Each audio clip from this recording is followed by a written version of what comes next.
You'll have to forgive the way I look, because what is going on is I'm out here at a children's campground and experiencing God visitation with these kids and just seeing wonderful things. And if you've ever done kids camps, you'll know how tiring it can be, but so rewarding. I was thinking about some of the things that I heard other people speak that have been a part of kids camp over the years, and the memories that they've had in coming to a place and hearing of God and listening to the things of what God wants to do, and then seeing a manifestation or seeing that experience happen for them as well as to other people. And so many of them have experiences with God because they're separated from the daily existence and the daily drudgery. They find a place that is a place of service and rest, and as a result, they can hear the voice of God. And when they hear the voice of God, they're able to mark a place in their personal history that causes them to look back and remember it.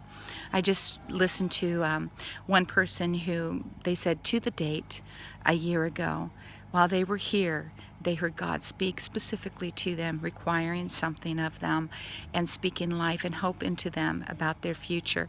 It's a Bethel. It's a place where God has shown up for them. And I was just reminded about how many times in our life we find ourselves in places where God shows up and He touches us in a powerful, powerful way. And He makes an imprint on our spirit. But then we get wrapped up in life and we forget about that imprint. We forget about the words that were whispered to us. And I'm reminded of Jacob, the night that he laid his head on the pillow and he had the visitation from God, and he wrestled with God for his future, and God touched him and revealed a new thing in him.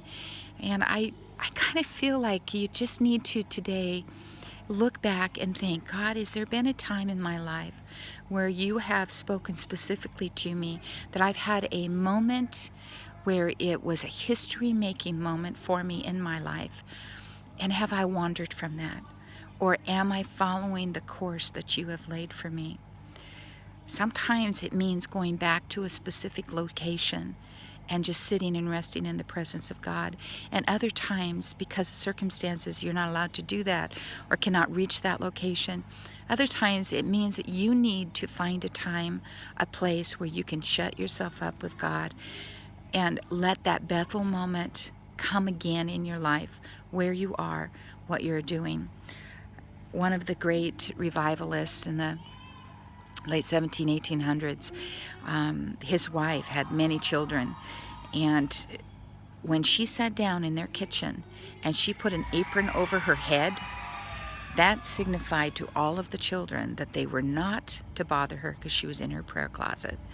She made a choice right then and there to choose her Bethel.